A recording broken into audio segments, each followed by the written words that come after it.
One thing I'll say that separates us from a lot of the bands in our genre or whatever is we bring it live.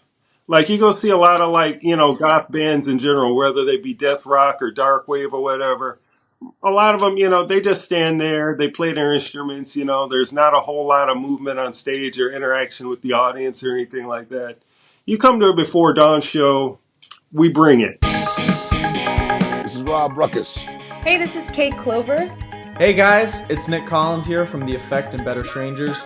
Hi, my name is Madeline Rose. Hey, it's Ben McKelvey. It's Tim Howard here from Mike and the Mechanics. Hello, I'm Amanda Lehman. I'm Billy Harvey. What's going on, everybody? I'm Casey Sampson from the band Twist Stop. Hey, it's Tony from Fastball. Hello, everybody. My name is Isaiah Mitchell. Hey guys, it's Matt here from the White Lakes. You're listening to Almost Famous Magazine.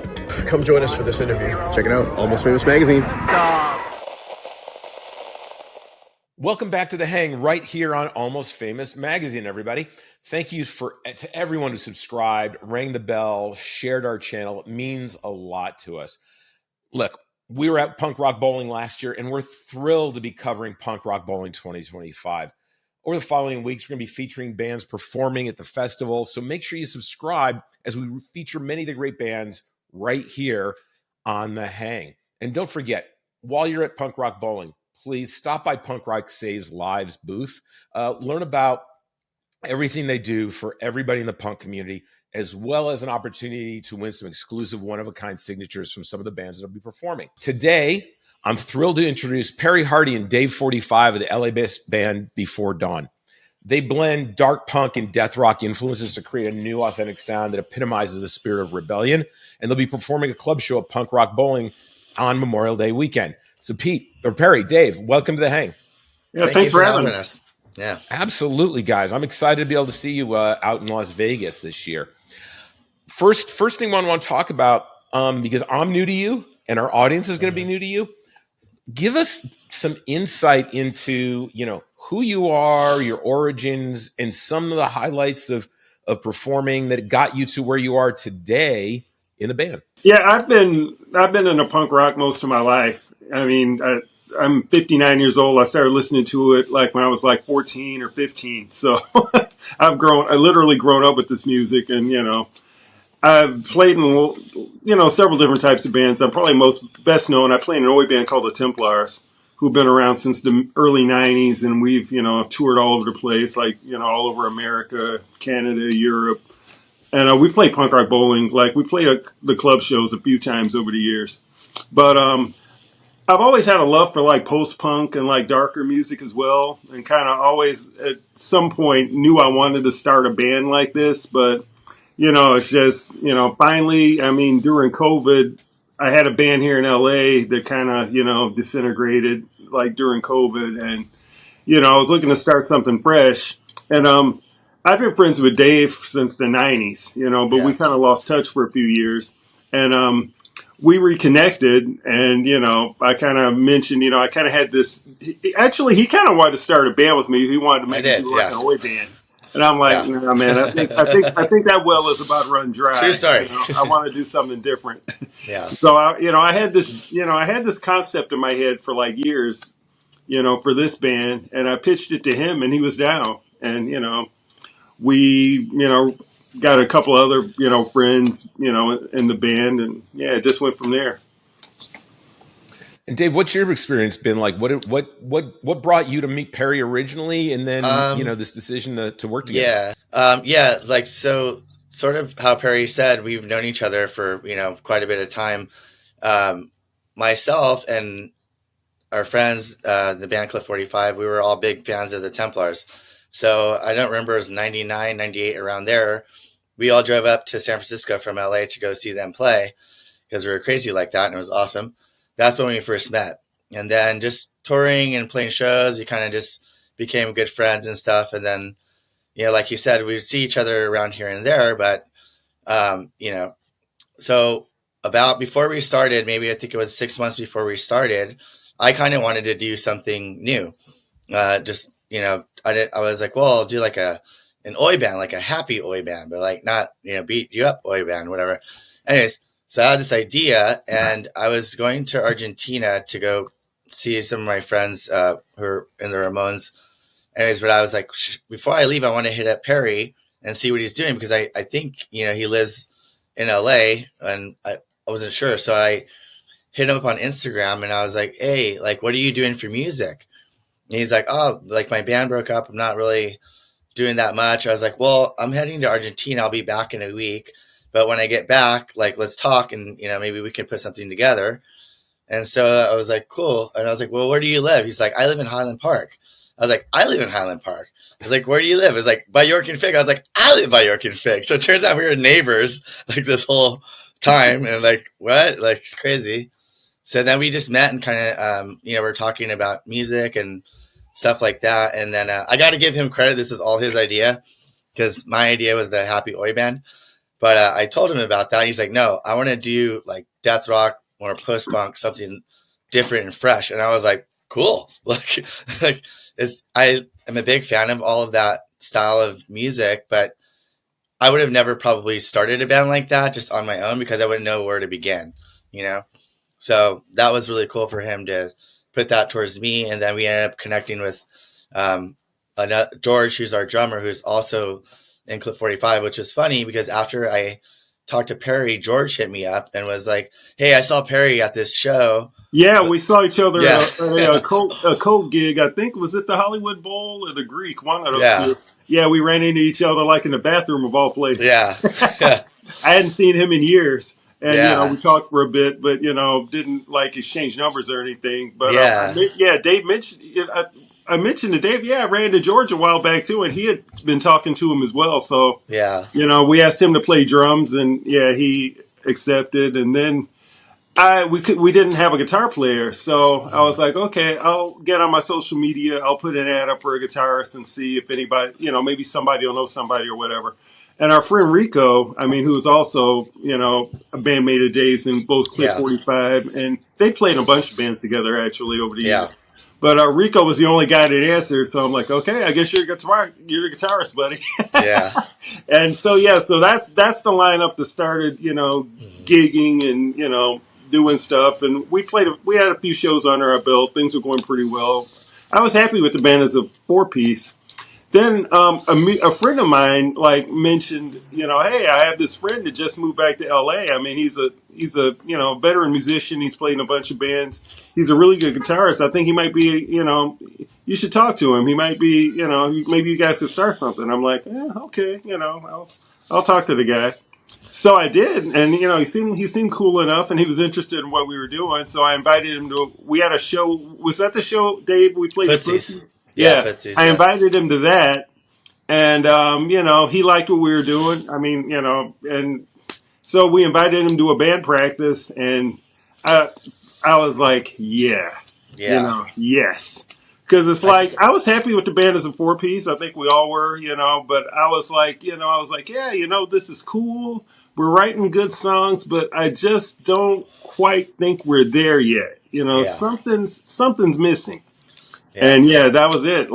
Matt, he was like the missing link. He came in the band. It's just it really made a huge difference in our sound and our songwriting, because he's the only guy that's really had experience playing this kind of music before. Yeah. So he brought a lot to the table as far as the guitar tones and the song structures and things like that have really kind of really darkened up our sound and made it more, what I had kind of, in mind in the beginning. Yeah. So we've been, doing really good since then. It's really been rolling. My story on that was, I thought as we sounded good as a 4-piece, and I was, everybody's doing really great in that. And, but then, we were like, it could be a little bit more full. So we're kind of trying to, look for another guitar player. And then, so Perry's like, this guy, Matt, is going to come to our show, and, he'll introduce you to him and whatever. And so Perry's probably one of the tallest friends that I have. He's very tall, very tall. And then, I walk outside to the back of Footsie's and I'm smoking a cigarette, and he's like, "Oh, this is that guy Matt that like Dave like." And man, he was taller than Perry, and I was like, "Dude, nice to meet you, man." Like it's like it's kind of like these two pillars, and then me and Rico just like running around like minions, but like pretty cool. But it was really good because Rico and Matt, they really complement each other within guitar styles. And I think that's what really filled it all out together. They're like sort of, the two, they meld together so well with that. And it kind of just really brought our sound, like Perry was saying, to a different spot. Nice. So what are some of the influences either from the other members or from yourselves that as you decided to kind of craft the sound and the feel that you wanted, what are some of the influences you're taking to kind of add to that secret sauce? Originally, for me, I was kind of thinking, this is like the classic bands, LA bands like, 45 Grave, Christian Death, maybe like Dance With Me, Beneath the Shadows era, TSOL, that stuff mixed with like, just classic, 80s British goth rock, like Sisters of Mercy, Fields of the Nephilim, a little bit of New Model Army, Killing Joke, kind of the Cult. The Cult are a huge one, for us, especially the Death 100%. Cult. And the Cult, their first album is the Cult Dreamtime. I mean, that record was like a huge influence on us and what we wanted to do. So, just kind of combining those sounds and, of course, trying to put our own, stamp on it, which I think we've done. Because honestly, I don't really think we sound like any of those bands per se. I mean, if you listen to us and listen to them, you can tell the influences are there. But, I mean, we kind of have our own thing going on. I'm really, really happy with that. Yeah. I mean, for myself, I've long been a fan of, the Cult, Death Cult, Osgang, obviously like Lords of the New Church, all that stuff. But like I said, I never really had the opportunity to kind of go that route. And honestly, I never really thought about it because I'm just a straight up street punk kid. So anyways, but what I thought was really cool about it was when we started rehearsing and kind of writing the songs in that first demo, everything just came like really organically. Like we all just kind of wrote these songs, and I remember when we released that demo, and it was all these people like, man, this is like this new thing, but it goes back to me for all of, like what Perry was saying, TSOL, also the Gun Club is in there, and like things like, Jim Carroll or the Velvet Underground or all kinds of different influences. But what I really love about, what we're doing is that for myself as a vocalist and a lyricist, it's a challenge because, like when you're writing punk rock lyrics and you're singing a punk rock song, there's a totally different thing than this. So it's like I have to channel my energy in a different place, and one part of, I guess, my career with singing lyrics is that like I always like to leave a light at the end of the tunnel, because I believe, which BYO and the Stearns taught me, to have that positive energy. But with this, I was like, sometimes there isn't a light at the end of the tunnel, and sometimes shit's just fucked up. So we can talk about that too, and I think that the band evolved in that way that made me better at what I do, but we kind of lean on each other that way in that sense. And so that's kind of how we got to where we are right now. No, that's great. And correct me if I'm wrong, you had some singles out and then you recently had a new release. Tell us about that. Yeah, we've released a couple of singles on them. They're up on Spotify, just streaming only. Like basically teaser tracks from the EP. We've got a 5-song EP called Shattered, which is coming out. Well, the official release date is March 20th, but our copies of the vinyl are on our way to us now. So by the time you see this, it'll be out. And we're really happy about the way that turned out. And it's I don't really know what else to say about it. From there. You got anything to add, Dave? Sorry. Do you have anything you want to add? Oh, me to the So we have our EP is out now, and then from that point, we have Punk Rock Bowling will be kind of the next show that we play that's bigger, that we're really like excited for people to have access to that, and so was really cool.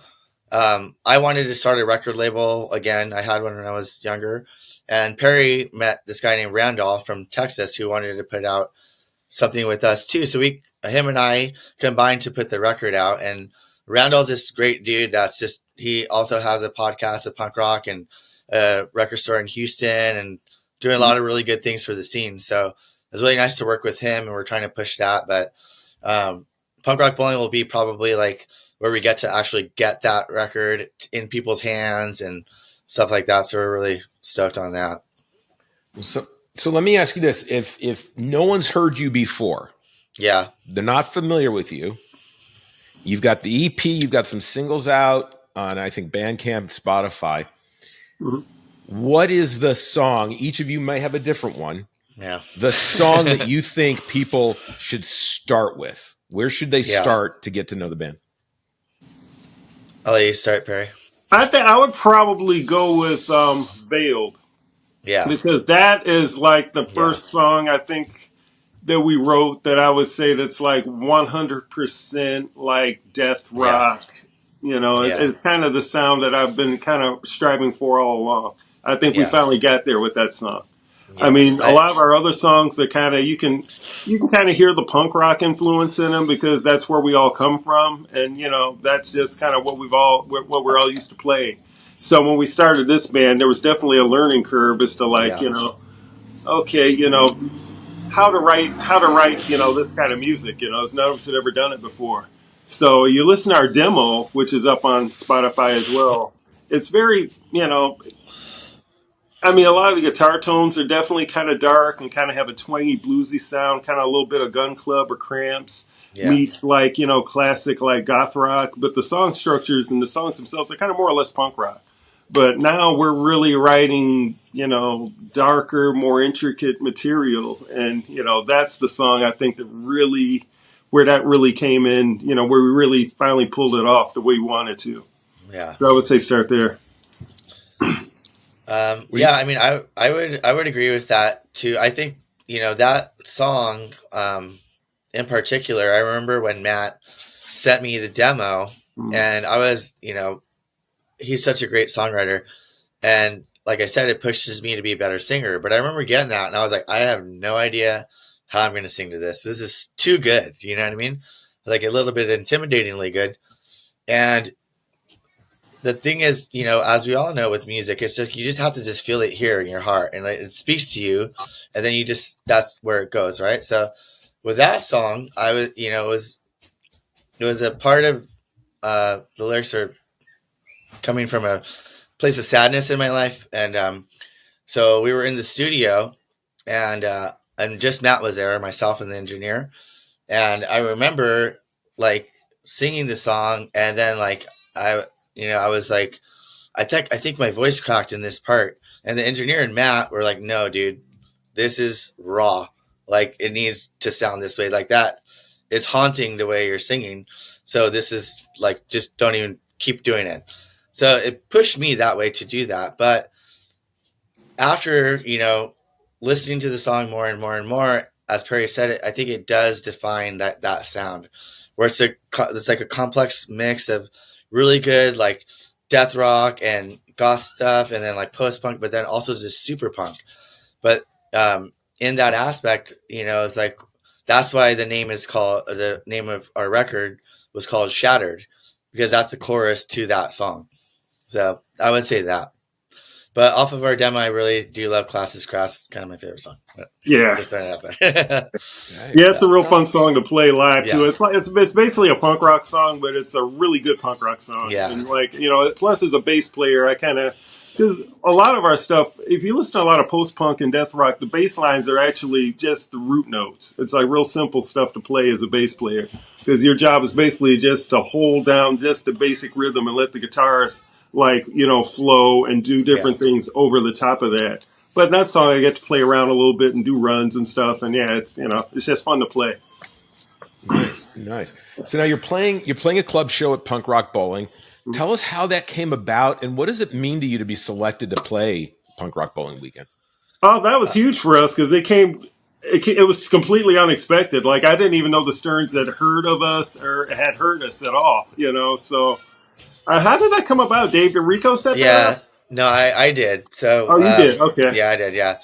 I went to go see two of my favorite bands around right now called Homefront from Edmonton and Longtime from Portland. They're old friends of mine, but these bands are just popping right now. So the Stearns I've known, since I was 15, so 30 years now. And, whenever we see each other, which is, here and there often, whatever, but we always just hang out. And so I went to go see, Homefront Long Knife. And then I was walking to the bar and I turn around, I see Mark and Sean.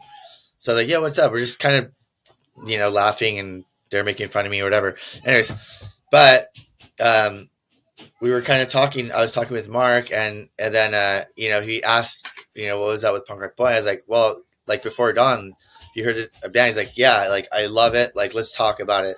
In a couple of days, I'll send you an email or text or whatever. But I knew, because the Stearns have just been such a seminal part of the scene, as far as I can remember. And, but the thing is, yeah. But like being from LA, as a kid, I was like, I'm going to do that. I'm going to be that, then end up signing with that label. But ultimately they're friends, which is cool because they keep it grounded roots that way. But Mark was like, okay, cool. Like, let's get Before Dawn. Like, I'm really into this sound and stuff like that. And I was like, cool, man, you like my band? That's awesome. But it was just a phone call. And then, I connected him with Perry and they reconnected. And that's just how it all came about pretty much. Yeah, when he told me that, I was like, what? I was completely shocked, but in a good way. I was like, wow, that's awesome. Yeah. So, yeah, we couldn't be more honored than to be asked to play. That's great. That's great. Now, for those of us, again, we're getting into your music, we're getting to know you. Describe what a show is like for Before. Like, what can I expect? Because there are a lot of club shows, but if I'm going to make my choices, right? Like, what's the secret sauce for, like, what makes it a special show? What do I want to come out and make sure that I check out? Things like that. Well, I mean, with us, one thing I'll say that separates us from a lot of the bands in our genre or whatever is we bring it live. Like, you go see a lot of, like, goth bands in general, whether they be deathrock or dark wave or whatever. A lot of them, they just stand there. They play their instruments. There's not a whole lot of movement on stage or interaction with the audience or anything like that. You come to a Before Dawn show, we bring it. We rock. Yeah. We go off when we play. And Dave is like in the crowd, in your face. I mean, we bring that, I guess, because we all come from punk. We're not goth kids or anything. We're like, we all grew up in punk and oi, and and that's where we come from, and we bring that energy to this. So yeah, when you come see us play, that's what you're gonna get. So yeah. I think for at the beginning it's just like, oh well, it's members of the Templars and Clip 45 and Mad Sin and these bigger bands, but we don't really lean on that. We don't have to, because our live show is, like Perry was saying, just that energy. But one thing that I really love about it is, like, you could be into goth music or punk music or oi, and it's all relatable. So you're there, you're seeing this band, it's like there's a little bit of kind of everything in it, but it's just really still solid and there at the same time. And it's just fun, interesting music to hear. I'm surprised no one did this before we did, but at this point. So I think that's one thing that separates us when you go to our shows. It's like, it's unique, but it's familiar, not familiar, but also new, Hard to do something new in this day and age. No, absolutely. I mean, if you can capture, lightning in a bottle and be the first one to do something, I mean, you're typically the one that gets all the credit for it. So I think that's great. Perry, now I know this is not your first time at Punk Rock Bowling. Dave, is it your first time you've been at Punk Rock Bowling before? Oh yeah, but okay, yeah. So let's talk about some Punk Rock Bowling memories. What are a couple of your best memories from your years going to Punk Rock Bowling, Perry? Oh, I can come up with a whole bunch. I've been to several, both as just a fan, and I've Templars have played like 3 times, I think. But some of my fondest memories are just basically not even so much from the festival itself, but just just The hanging hang, out yeah. with people. Well, Like, well, at the Golden, drinking at the bar at the Golden Nugget, yeah. with like, the guys from the Forgotten and the Casualties and, things like that. Drinking poolside at the Nugget, with the Cockney Rejects, things, just hanging out with like all my friends and meeting other bands and things like that. Those are like my best memories. Yeah. You know? Yeah, I've been going to punk rock bowling since it started, and I've only missed a few. And then with the bands, I usually play each year between the three bands, but I really love it because it's kind of one of those times of the year. It's like where everybody from the scene, from all over everywhere, you don't see them. We all get together and like it's fun playing. I love playing shows, but it's kind of cool, that camaraderie. And we're like, oh, this is what punk rock is. Like, this is like, we have a community, like, people from all around the world you're never going to see, whatever, like get to hang out together. So I love that part about it, but fun memories. Well, one time I got arrested, so that was kind of funny. So it was during Clip 45 days, but I ended up passing out under like a what was it, a quarter machines or whatever. Anyways, and then I wake up and I'm like in handcuffs, and my guitar player Mike from Clit was walking by. He was in handcuffs too. And I'm like, dude, where are we going? I was like, I know. So the security, and they're like, hey, well, do you guys have a room? We're like, yeah, we're in the BYO room. They're like, there's 250 BYO rooms. Like, shit. We ended up having to call a friend's band to let's like crash on their floor, but it's always a good time. And like I said, for me, it's just about community. Everybody getting to hang out. We can see each other, and the bands, like, it's that whole time where like, being in a band is this different thing than, you're always like busy and show and things like that. But just to be able to like hang out with somebody and like band you admire, you're friends with, have a beer and talk about it, and everybody's equal, fans in the band. So I love it. Yeah, exactly. Like I've seen some awesome performances there. Like seeing Iggy Pop there. I mean, he was amazing. Yeah, getting to see Flag for the first time there was amazing. I mean, getting to see the Damned perform Machine Gun Etiquette, which is my favorite Damned record. Yeah, one of my favorite albums of all time. Period. In its entirety was amazing. Yeah, rest in peace, Brian James. That was a tough one. But anyway, yeah, just things like that. But yeah, the memories I hold, dearest are just, like I said, just hanging at the bar with people afterwards, drinking and talking and, just hanging out poolside, chilling and relaxing. It's like a family reunion. It's just a different vibe. Yeah. I will tell you, the last year was my first year out there for punk rock bowling, and you guys hit the nail on the head. Dave, you just said it's like a family reunion. The appreciation, the camaraderie, and the community. Although I saw some amazing bands and had a great time, seeing the community interact with one another was really, it was one of those, like, you get those spine-tingling moments, and that said everything you needed to know about why you should be at punk rock bowling, because unlike so many other festivals, this one, it's like one big family. It was incredible. Yeah, 100%. Yeah. Yeah. So once we get through Punk Rock Bowling Weekend, what's coming up for the band for the rest of the year? I think our main focus after Punk Rock Bowling will be to try to just, we've been writing a lot of material, for our debut album, and we're going to try to record that this summer. That's what I think our biggest focus is going to be. But, we just had to cancel a show in the Bay Area, like, recently because Matt, one of our guitar players, was in a car accident.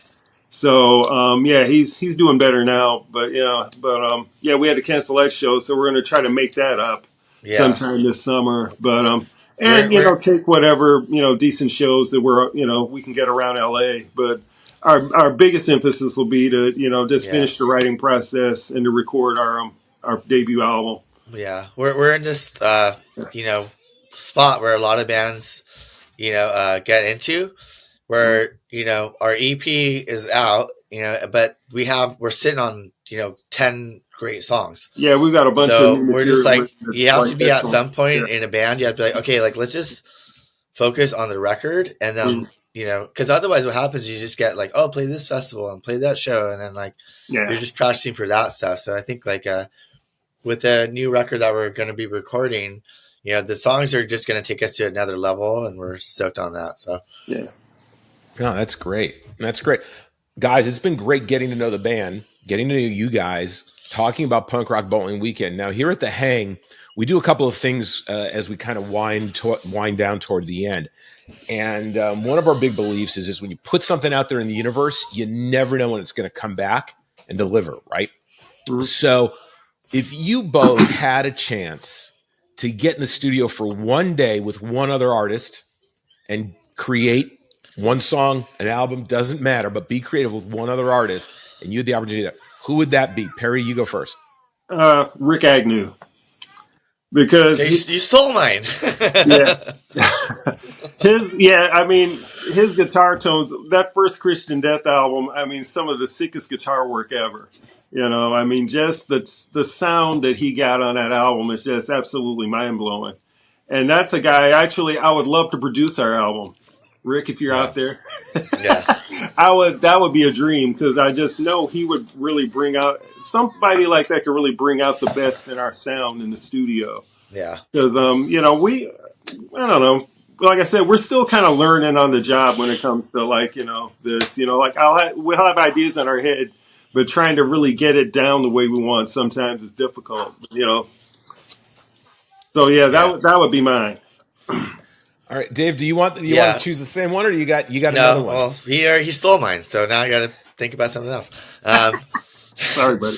No, I would say, I want to say two people, because one is big influence of my life, being from Long Beach, in our band, Jack Gershom, which I met, before years ago, and he was like, "Hey man, let me know when you're doing music," and amazing dude that influenced all of us. But so that would be cool. He might probably might tell me how to sing, but and then I random, because we're maybe a newer band, is this band called Cold Cave, which so they're the singer Wes I used to know years ago, but we kind of lost touch or whatever. But there used to be a band called American Nightmare, a hardcore band from Boston, which I was a huge fan of. But now he develops Cold Cave, which is a really good band that played with Death Cult. So I think the way that band sounds and the way that I sing, that would be really cool. And I think they live excellent. So, well, hey, everybody, we've put it out there. So now it's out. Now it's out in the ether. If you know anyone connected to them, please send them this way for Perry and for Dave. Now, one other thing we're big about here, and like they said earlier, they got a new EP out. They're going to have merch at Punk Rock Bowling Weekend. They have a band camp. We're going to put all the links to where you can purchase their music down below. And although, look, we understand that Spotify is popular and it's a great way to sample, we've got to support our artists. There is no way Perry can afford to pay everybody to get a gig somewhere outside of LA and get them there on 38 cents. It just, you can't get enough gas. Maybe they got an electric vehicle. I don't know. Get them a couple extra miles, but really we got to support them. So, we're proponents of that. And of that, we're proponents of kind of sharing the love of music. So guys, who are 2 or 3 artists? They can be on your gym playlist, your meditation playlist. You just like to chill out and something you want to listen to when you're not focusing on your own music. Who are 2 or 3 artists that you're really into these days and that you would share with your friends to get them into? Dave, I'll let you go first. I would say, right now I got to do this, but plugging my best friend, Dan Weinbarger. There's a band called the Affy, and we've been best friends for 30 years or whatever. As a punk kid, now he's doing only band in LA that's doing Britpop music. So because he's my friend, it's a weird thing. When I feel anxious, I'll just put on his single. I'm like, okay, Dan's here, it's cool. So, I always try to support all of, musicians that I know within LA or out otherwise. And I think that's what we were talking about. It's a big community. And if we don't do that for each other, then none of this stuff happens. So I could say many other bands, but yeah, cheers to Dan. Fucking Manchester City. All right, Perry, how about you? Oh, man. Right now, I've been one band that's actually one of the influences to me wanting to start Before Dawn as well. It's a band from San Francisco called Alter de Fe. Yeah. I've really been listening to Great them a band. lot lately. Well, I listen to them a lot all the time. I love that band. Yeah. I mean, fantastic band. Yeah, I've been listening to them a lot. There's a death rock band from Italy called Horror Vacui that I'm really into. And they've got a new record coming out. I'm really excited, about that. And from there, I don't know. Maybe there's several really good oi bands like down here in LA that I'm really into. A band called Bomber, an old bandmate of mine from the oi band I had here in LA called These Varies that split up and kind of allowed me the time to do Before Dawn. He's got a new band and they're great. Castillo. There's a bunch of really good, Homefront's writing a new record too. Yeah. Homefront, yeah. That's an awesome friend of ours too. So yeah. So much good going on in the scene right now. Oh, totally. On all different kinds of stuff too, which is great, Yeah. No, that's great. Now, everybody, you have some new bands to listen to, but also you've got Before Dawn to support. So go buy their EP, come to Punk Rock Bowling, check out their club show, meet the band, and support them. We have to continue to support artists. This doesn't happen for free, everybody. We've got to support our artists any way we can. We've got to buy music. We got to buy merch. We got to show up at the shows and support them. So, guys, I am so stoked to get an opportunity to see Before Dawn in Las Vegas at Punk Rock Bowling Weekend. I appreciate you guys joining me for the hang. Thank you. And everybody. Yeah, thank you for having us, man.